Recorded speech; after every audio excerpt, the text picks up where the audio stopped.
night. Pretty much showing me how to be confident in myself and to build the resiliency in myself to believe that I can achieve things that were difficult, that I can do things that mattered, and I can get through tough situations. We have great programs in the United States Air Force, but at the end of the day, it will not be a program. It will be the human behind the program that will fix this. For us not to only solve the issue of anxiety, depression, and suicide in our ranks, but it will get us in a position of trust. We can build a tribe of people at all levels of our ranks and our formations. That's what we have to do. That's trust. That's resiliency.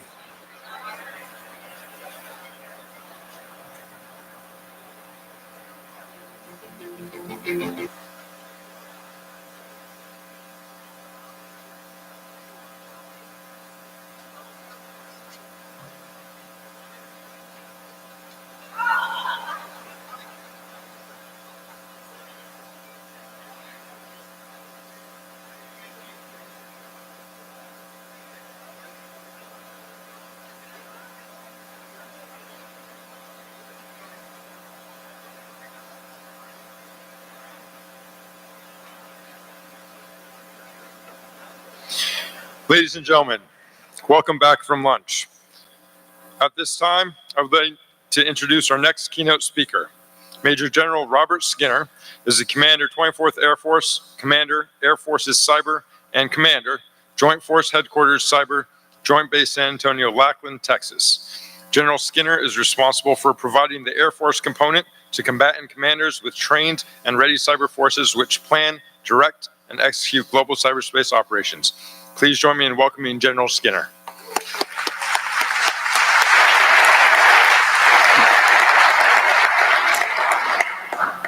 How's everybody doing today? Good. So I realized that as General Holmes was talking this morning, and they talked about when AFITC first stood up, so I'm not certain if it was 1982 or 1984, but either case, that was about the same time that I came in the military. So then I got thinking how old I've really become in the time that AFITC has been ongoing. So I feel kind of old up here on the stage right now. So please bear with me this afternoon as you're getting settled in after lunch.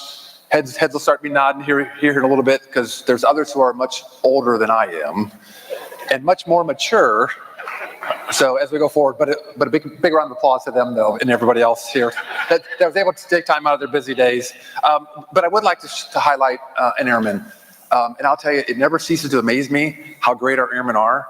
And Senior Airman Miller this morning, when she did the national anthem, that was pretty cool. So if she's here, let's give her another round of applause.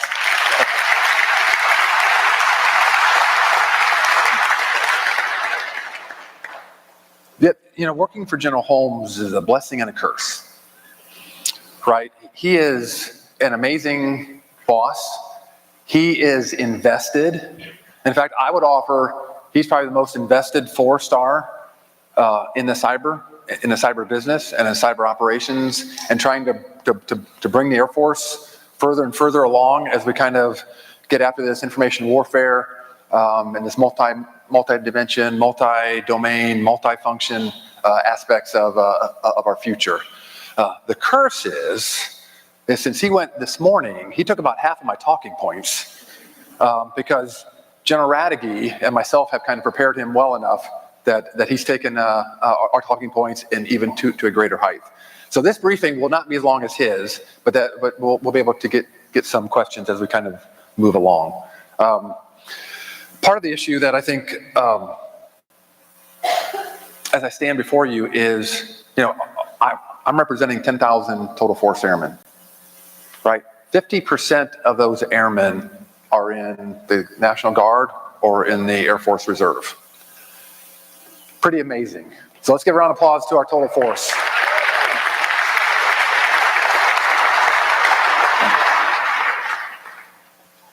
I think if I can work this on the first slide. In any discussion that we have, I like to start off with talking about the strategic guidance that we have. Some of this is a little older, and the more we talk, the older it gets.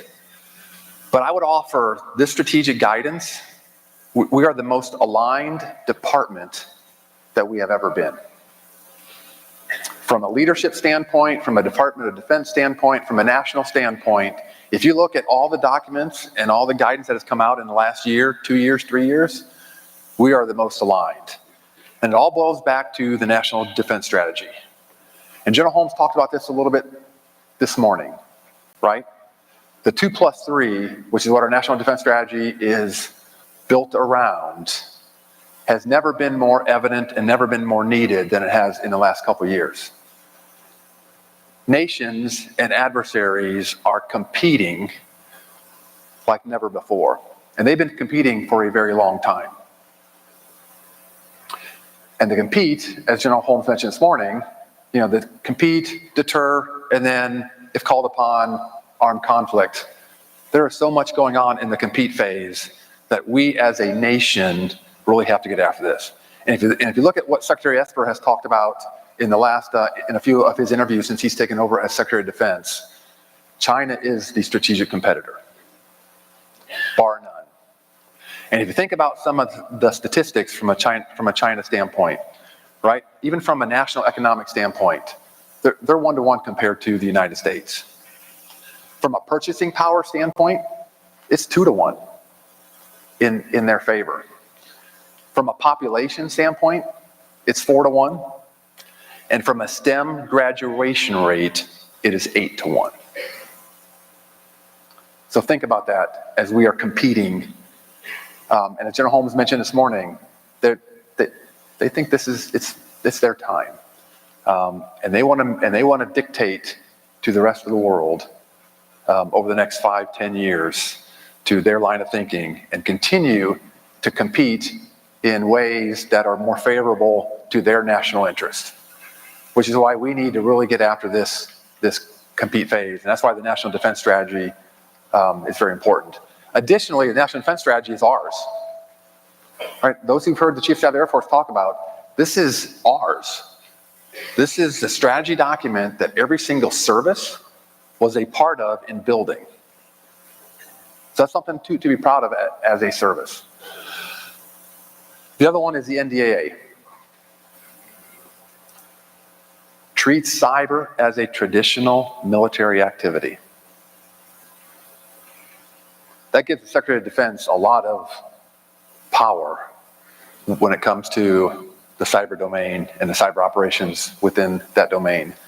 The other thing that it provides that not a lot talk about is cybersecurity can trump the great 4-letter acronym of LPTA. Cybersecurity can trump LPTA. Our processes have to make sure we leverage that and we take advantage of that.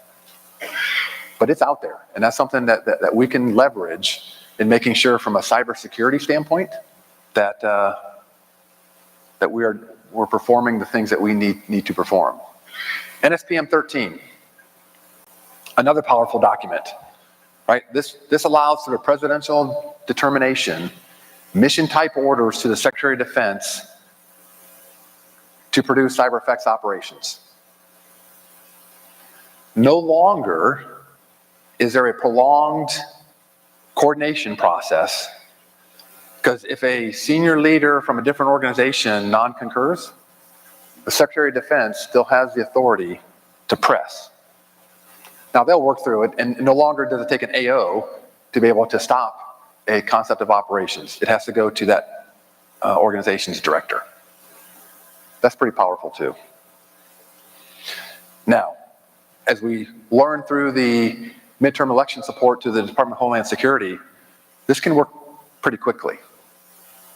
What we've kind of found afterwards, that when there's not a compelling crisis or a compelling need, the process kind of tries to revert back to the old PBD 20 days and takes a significant amount of time. That's something that we're continuing to work through. But again, it is out there and it is ready to help and support us. From a combatant command support standpoint, we were recently in an exercise, what we call the 7 fecta of exercises all at once. The amount of cyber operations play, and this is full spectrum operations. It can be offense, OCO, DCO, and DOD NOPS was the most play and the most realistic play that it's ever been, both from a planning standpoint and from a pre-planning standpoint, all the way to during operations. And if you talk to the 4-star component commanders and the 4-star combatant commanders, they'll say the same thing, that this was the most realistic type exercise that they've been a part of. And if you look at the operational plans, they're changing. And they're changing across the spectrum of conflict. A lot of focus is going to this compete phase that General Holmes talked about this morning. This is happening across the entirety of the department. It's pretty cool watching and pretty cool participating, because that's winning in our eyes. Okay, I have about a minute and a half video to kind of highlight some of the things that have gone on over the last year at 24th Air Force and the other 2 hats that we wear.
Okay, compliments of your 24th Air Force Public Affairs shop. So great job by them, I think.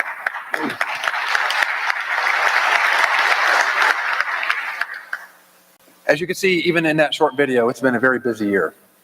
And your airmen in 24th Air Force, Joint Force Headquarters, C Air Force, and AF Cyber have been getting after it. And in my eyes, have been winning. If you think about the 2018 election, right, in support of Cyber Command and the Department of Homeland Security, nothing more important than trying to protect the ideals of this nation and the democratic process. Along with that, we had multiple teams, your airmen, who went out and deployed to 3 locations in Europe, got on those nations' networks to help support from a cybersecurity standpoint.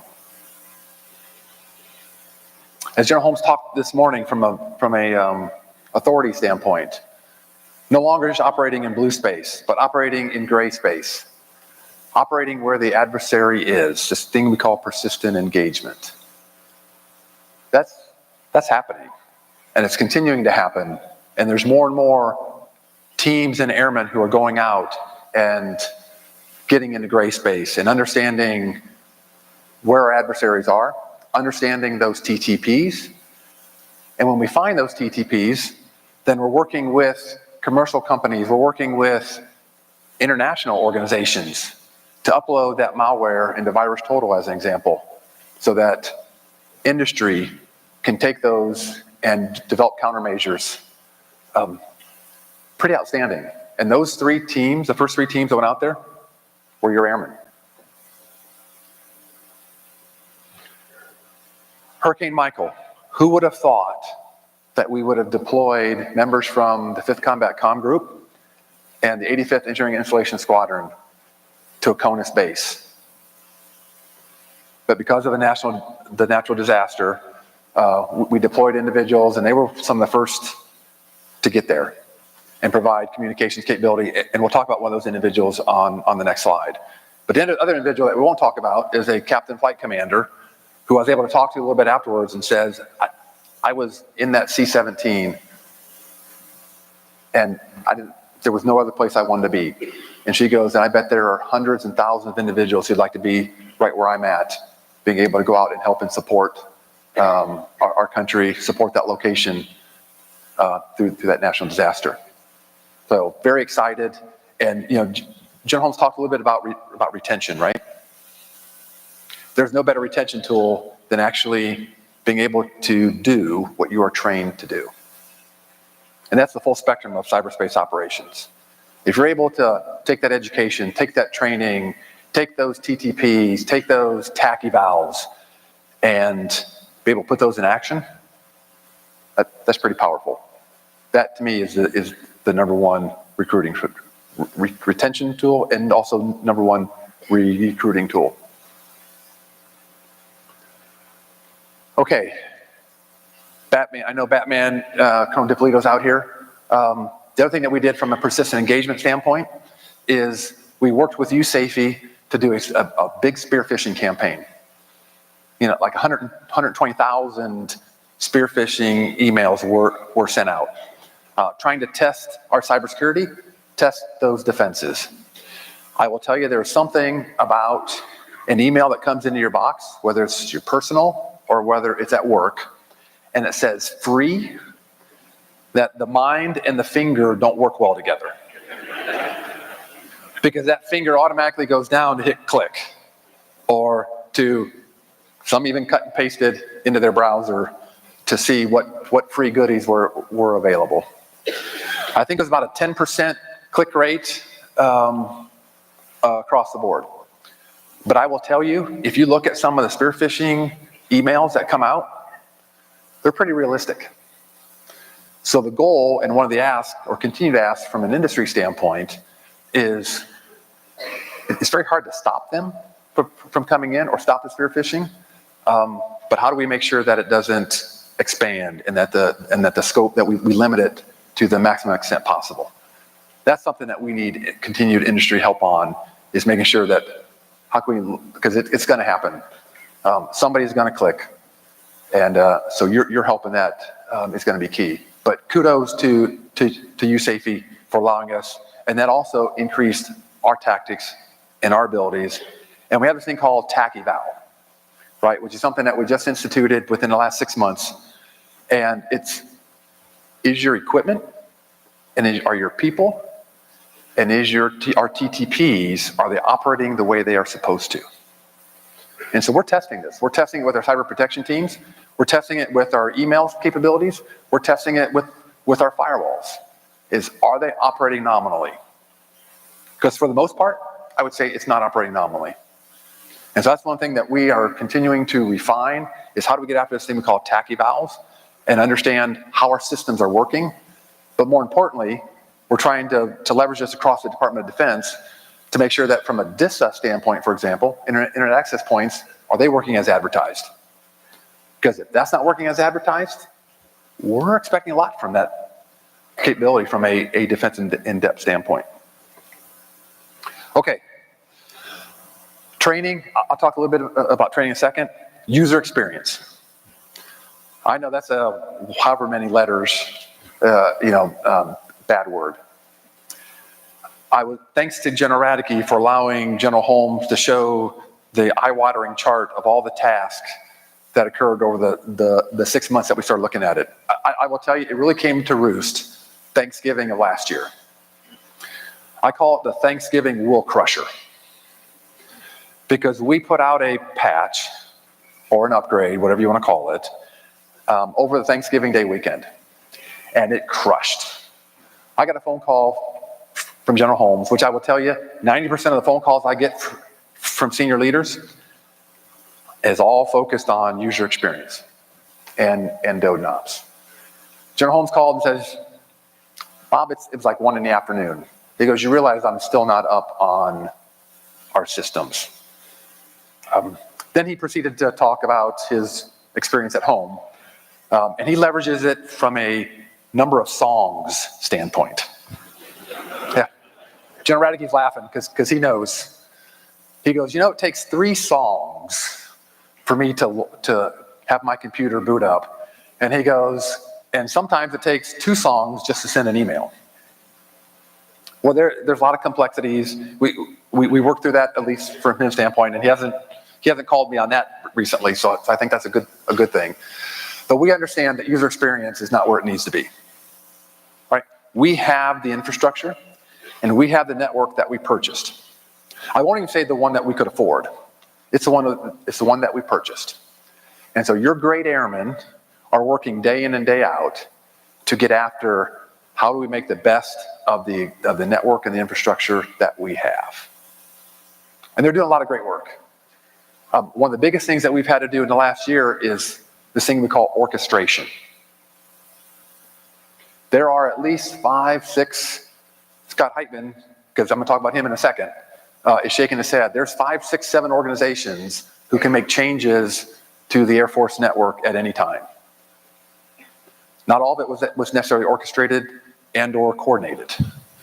But we spent significant time over the last 6 months of making sure that the Stacy Voorhees at the 690th NSS is the orchestrator for changes to the network.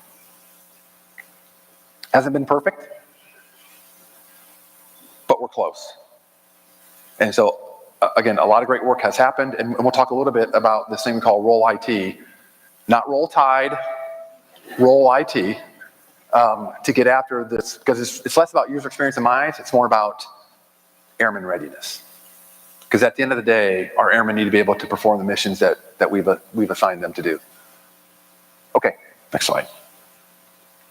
Okay, a couple of airmen that I wanted to highlight. Senior Airman Tyler McNaughton. He was one of the first ones that went to Tyndall for Hurricane Michael. He's in the Hammer Ace organization, and they're the ones that normally go out and support aircraft crashes, as an example, in remote places, which, oh, by the way, unfortunately, Hammer Ace was actually called out not too long ago for the F-18 crash at China Lake.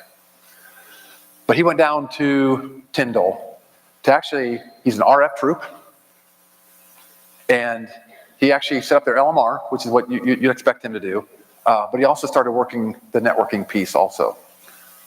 So an individual who's multifunctional, he started getting after it with the team, bringing those communications up as quickly as possible. He's a weightlifter. He's working on his electrical engineering bachelor's degree. And he's a gamer, which I think almost all of our cyber professionals are gamers in some form or fashion, except the old people like General Kennedy, General Radke, and myself. Yeah. And General Lannon, since she offered her laughter. But that's the kind of individual that we're sending out, and that's part of your Airman Corps. The other one, I'll say, is a staff sergeant, right? And I want to kind of bring this together because this is a typical NCO in your Corps that, oh, by the way, has 2 advanced degrees, one in business management and one in information technology, a gamer, fitness expert, and they were part of the teams that, oh, by the way, represented the United States in meetings with ambassadors as they were performing some of their Defend Forward missions. Multitude of NCOs of that caliber are part of these teams and part of your 24th Air Force Cyber Professional Corps. Pretty exciting to be part of the team, but I'll tell you, it's really exciting and honored to be part of the team working with these great professionals. Okay, next slide. Okay, a lot of buzzwords up here that the chief and I talk about. If in most of cyber briefings, you could have a buzzword bingo, and somebody would get a bingo at some point in time during that presentation. But there's a couple of key things that are going on here that I'd like to make sure we talk about. The boss mentioned enterprise IT as a service. From my standpoint, that is a must-do. There's no going back. And we have to do this. Again, we have the network that we paid for. We have the infrastructure that we paid for. And we are putting so much on our airmen because of that, that we have to break that cycle. We have to leverage the billions of dollars from industry, from a research standpoint and from a commodity standpoint, to provide that underlying infrastructure, to provide the common computing environment, to provide the endpoint support and help. We've got to be able to do that, and this is the way forward in my eyes. The best part about this, and we talked a little bit about this about an hour ago with some of your cyber professionals. The Air Force and Army are hand in hand in this. That, to me, is the most powerful message, part of enterprise IT as a service. Because General Hawkins will remember talking about the Joint Information Environment when he was the DISA director and Joint Security Dome Commander. And that was almost like another four-letter word. But I will tell you, in 5 to 6, 7 years, I think this is going to turn into a portion of what we were talking about from a Joint Information Environment standpoint. Getting two services together, and you have the Marine Corps watching and the Navy watching to see how this goes. We are working with DISA and US Cyber Command on the Internet Access Points and JRSS, another four-letter acronym word. And how do we leverage what industry innovation? So maybe we don't have to go through the IAPs, which is what Colonel Wainick was trying to push when he was in that position. A lot still has to go through that, but I would offer industry innovation is just as good as the innovation that we have in the IAPs. And so how do we bring that together? But the best thing is that conversations are occurring, and it's not a no from the start, from a department standpoint. So again, enterprise IT as service is a must, and we have to do that because, oh, by the way, the Air Force leadership is on board. And from a funding standpoint, although we don't have all the funding that Mr. Hatcher's working for and working towards, we do have a significant amount of money that the Air Force is committed to doing enterprise IT as service. So that's pretty good in my eyes. Okay, IWNAF activation. The boss talked about this a little this morning. Sometime in the fall, right? We were hoping to have it done, hoping to have it activated in August. Probably going to be in the end of September, early October timeframe. That's why we're saying fall. It's all based on the nomination package and as we go through the process. What I would offer is, don't say that this is a merge of 24th and 25th, because it's not. This is a new way of thinking, information warfare, and an activation of a numbered Air Force that, yes, brings both of those organizations together, but also the boss talked about the 557th Weather Wing, talking about an IW training wing, and there may be other parts and pieces kind of as we bring this together. And really this is adversaries are already in the space, and they've been at this for a while.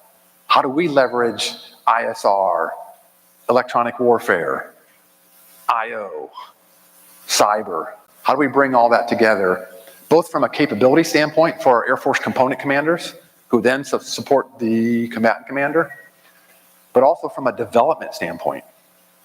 How do we develop the enlisted force, the officer force, to really be able to bring these together, which is really multi-mission and multi-domain, which really gets at the Chief and Secretary's vision of multi-domain command and control. To me, information warfare is at the heart of that, and it's at the start of that. Because if we don't get this right, then MDC2 will have a very hard time being successful. So that's what we're really trying to drive with this information warfare numbered Air Force, is how do we compete and compete better so that we can stay in the competition phase and not have to go to armed conflict. But if we have to, we can be successful. Big data platform. One of the things that I didn't mention in the things that we've done over the last 12 months is, previous to a big operation that we had probably in the fall, our domain controllers, we were able to capture 7 minutes of data at any one time. The keys to your kingdom, 7 minutes, and it would rewrite because we didn't have the right logging capability? Well, suffice to say, we do have that capability now. So we are able to log, but it's more than just logging, right? It's how do you leverage analytics, working with the Army. Someone had a question this morning about how we're working with the Joint Force. We're working with the Army hand in hand on the heuristics of the domain controller data that we have, so that we could actually finally tell that if we have an individual in Texas who 80% of the time logs in to a Texas domain controller, now it starts logging into other domain controllers, we at least have that information to be able to go take a look at it, which we hadn't had before. But this is more than just that, right? So General Electric, right? It's an organization that is similar size to the Air Force. They spend $5 billion and over 500 ops research analysts on data. If you don't own data, then you don't own. If you don't own the data sphere, then your decision making, whoever your competitor is, whether it's a security standpoint or whether it's commercial standpoint or whether it's a government standpoint, your competitor's going to win. So there's a full-fledged push from a data standpoint to how do we better leverage the data that's out there and how do we get it out there. So endpoints and our hosts, we're rarely collecting anything on the host.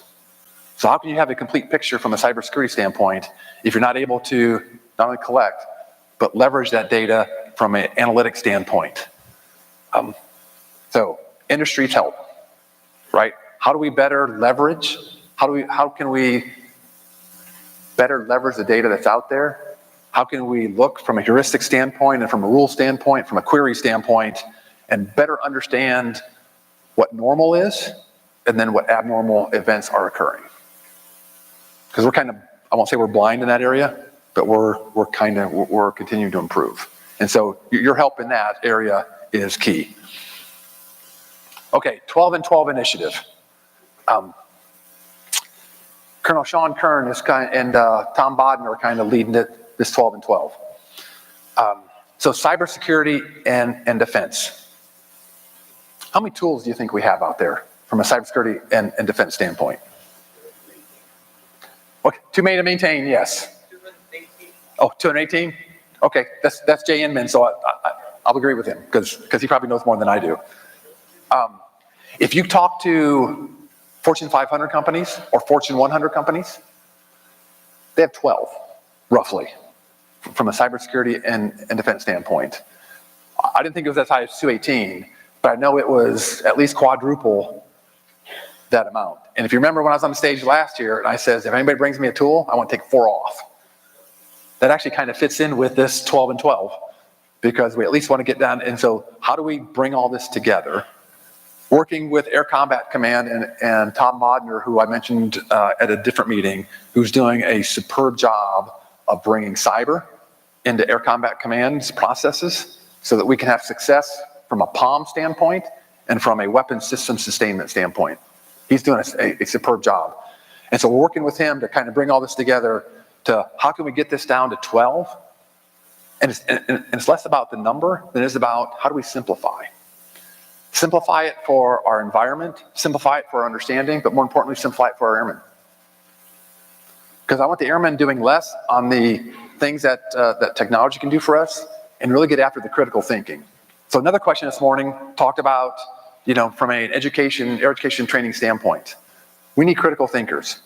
So how do we leverage the education and the classroom, whether it's virtual or physical, how do we bring the critical thinking back full force so that our airmen are continuing to critically think above and beyond the noise level, because that's where our adversaries are thinking.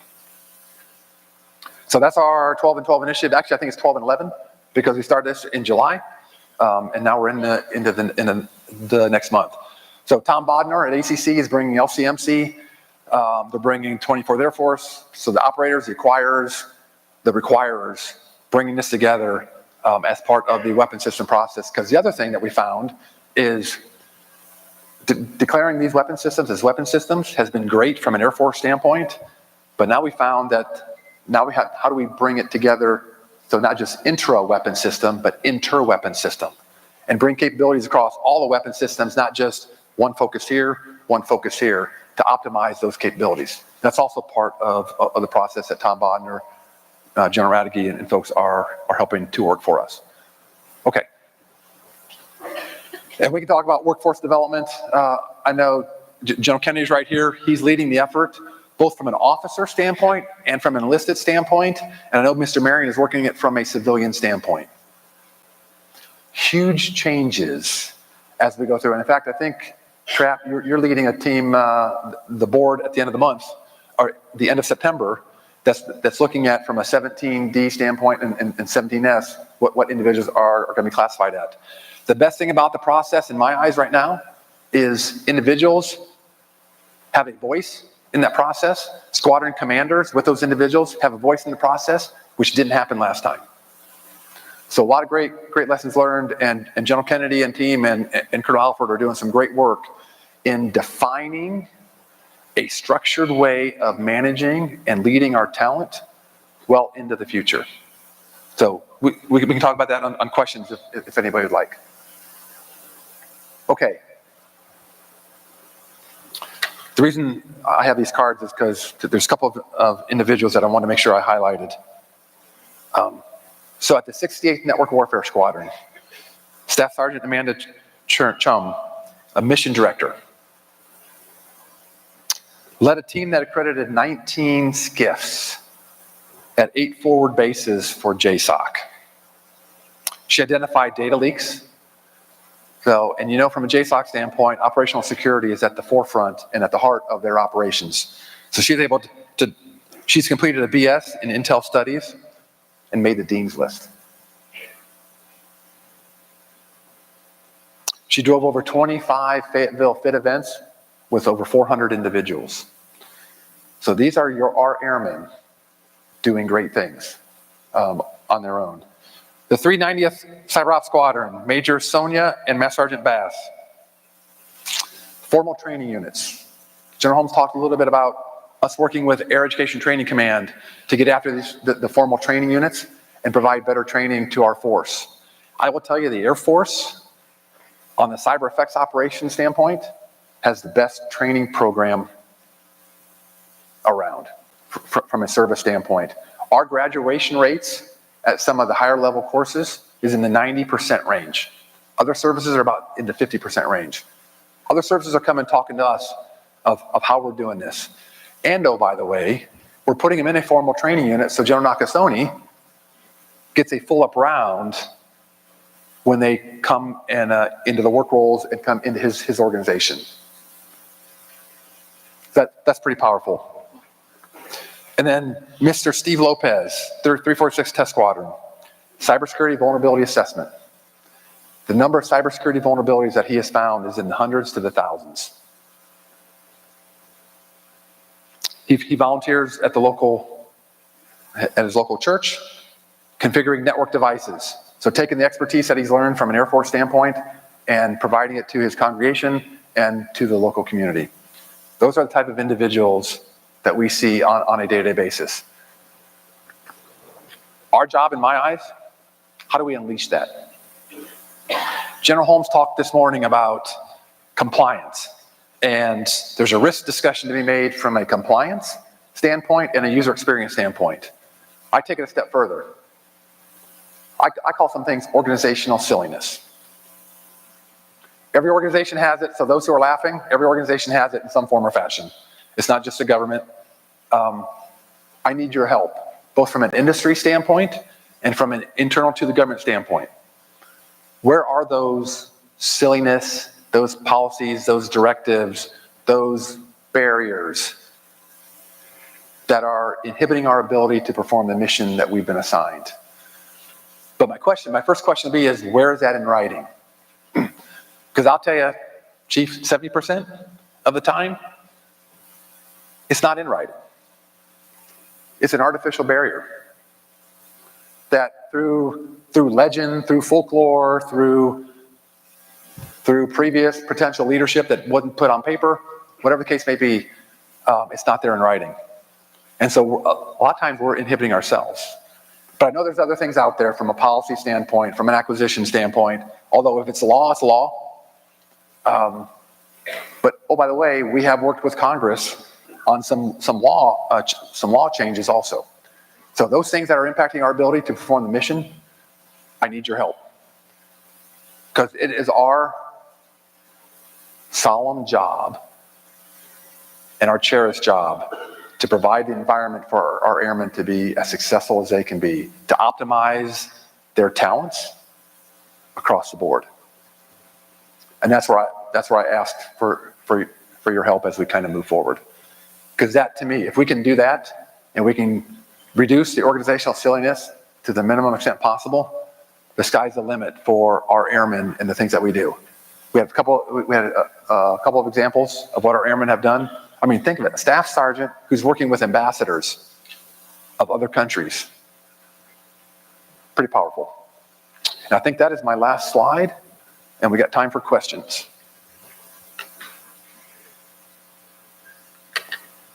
Ladies and gentlemen, at this time, we'll now be taking questions. If you have a question for General Skinner, please follow the instructions on the slide over to the booth. All right. General Skinner, your first question. The current Air Force Cyber C2 structure has you and your staff wearing multiple hats. How do you prioritize? Not very well. And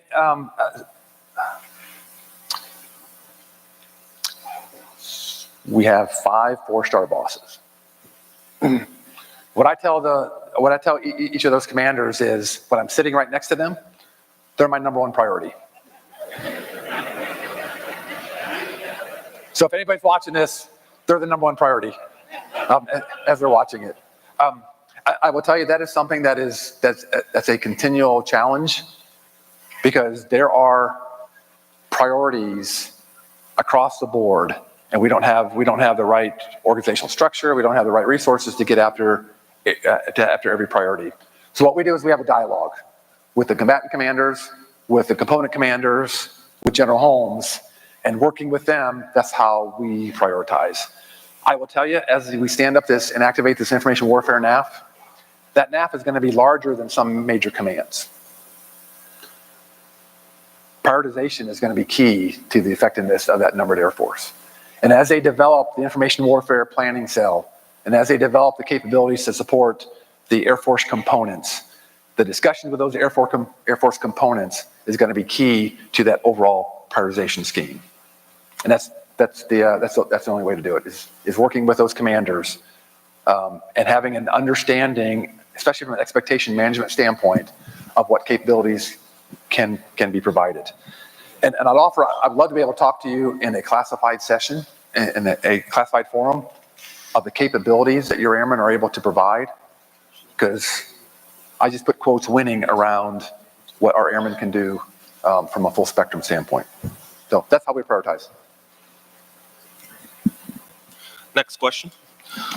Once enterprise IT as a service is fully operations capable, what will happen to the airmen currently working those missions? Okay, I will tell you, enterprise IT as a service isn't coming fast enough. But when it does, the whole goal is, let's have these airmen focused on the core missions of our Air Force and focus on assuring those missions for our Air Force. That can be from a mission defense team standpoint. That can be from a resiliency standpoint. That can be an expeditionary standpoint. We're still working through the eaches and ors of what that would look like. But the whole goal is, how do we bring those airmen closer to the Air Force core missions? And that's what the focus is going to be on. So from a mission defense team standpoint, it's that local commander's primary mission that they're responsible for, whether it's an F-16 wing, whether it's a close air support wing, whether it's a space wing. That's what the initial look for those airmen is going to be. And then as the Air Force continues to look at and going back to or re-emphasizing or emphasizing our expeditionary routes, what does that look like, and what are those requirements? And are some of those positions or airmen going to be flexible enough, and can we give them the right training to be able to provide those capabilities? Because our goal is making sure that no matter what we do and no matter where those airmen go, that we provide the right training, the right education so that they can be successful. That's our promise to them. Continuing that line, how can you further leverage total force, and what are the barriers?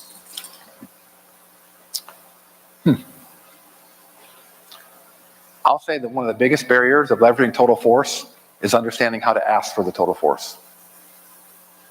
One thing that, in fact, General Lynn and I have talked about a few times is how do we have the right demand signal to the total force so that the total force can get after that demand signal.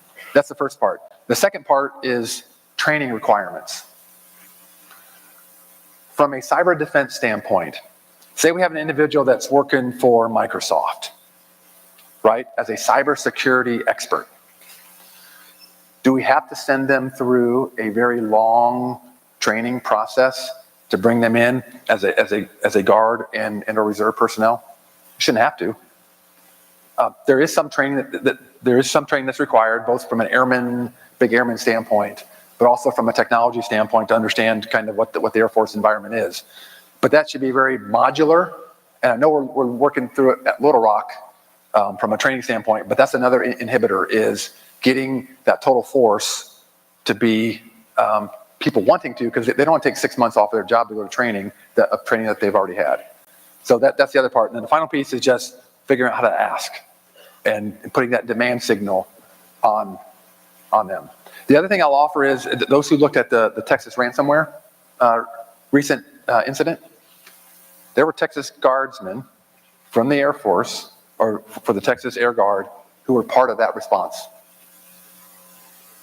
So they do have another mission from a state standpoint, but from an active duty standpoint, we just don't take full advantage in my eyes because we don't know how to ask.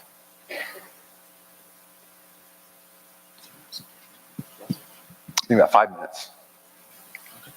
The Air Force has mission defense teams and cyber protection teams. How do these teams complement each other? And if you could change or rebuild the cyber mission forces, how would you do it? Oh, God. I'm not certain we have enough time for all of that. So I'll say mission defense teams, right? They are the ones who are going to know that system inside and out, working with the local operators to understand and then be able to secure and protect that mission. To me, the cyber protection teams are the ones who are kind of more mission agnostic, but who really understand overall threats and overall vulnerabilities and can come and help provide additional expertise and additional support. The more we can kind of bring together from an expertise standpoint and not have one here, and or vice versa is our goal. How can we leverage the training, same training pipeline as much as possible? Because at the end of the day, we want cyber experts who understand the Air Force core missions as well as the missions of that local. How would I change the cyber mission force? To me, the biggest thing on the cyber mission force is the readiness piece. When we first built the cyber mission force, all we focused on, I won't say all, the majority of what we focused on was numbers, right? Do we have the right numbers? Do we have equipment, sort of? And do we have training? From the very beginning, we should have more focused on the readiness piece of it, the proficiency part of this, and that's what we are catching up on right now. We have each of the services has a joint curriculum lead responsibility for a lot of the work roles within the cyber mission force.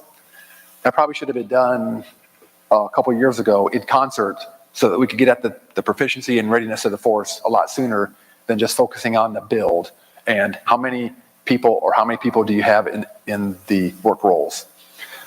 The other part is how do we bring together the cyber mission force with the CSSP and the enterprise forces closer together from a command and control standpoint? Because the cyber mission force isn't the only maneuver force. We have at least 100,000 cyber professionals on the DoDNOF and the defensive side that if we could have brought them together closer sooner, then we would have brought up the water line of our CSSPs. That's what I would have changed to start with.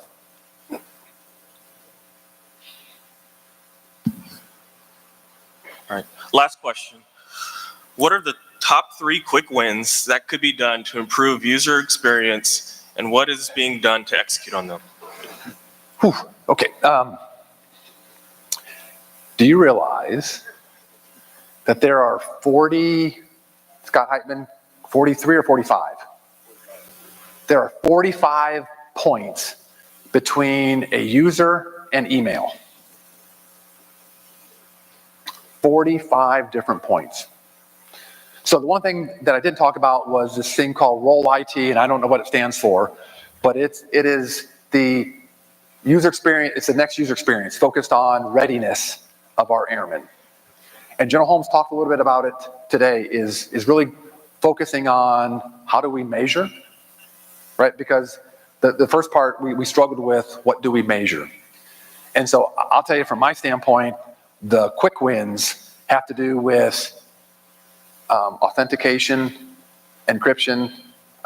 Yes, we see notes on Facebook.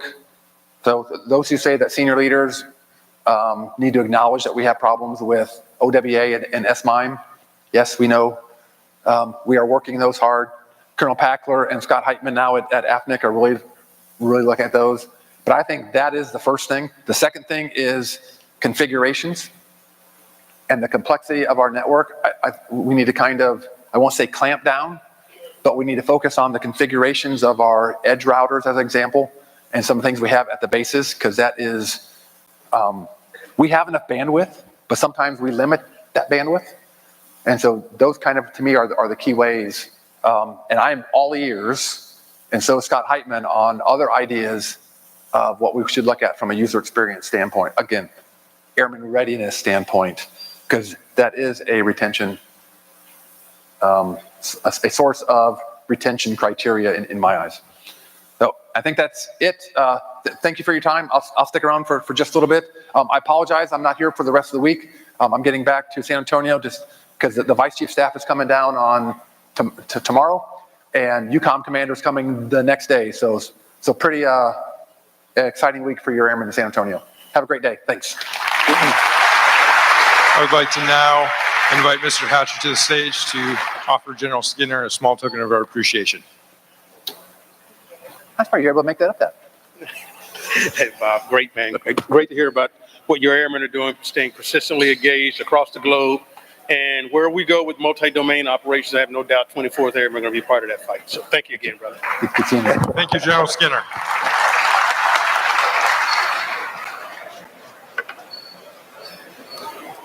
Ladies and gentlemen, General Skinner is our last keynote speaker for today. As a reminder, the exhibit hall will remain open until 17:30 today and reopen tomorrow morning at 0800. Yes, sir. Ladies and gentlemen, at this time, you're released for a 10-minute break, followed by a breakout sessions in your respective conference rooms. We'll see you tomorrow at 0800 for our next keynote speaker. Thank you.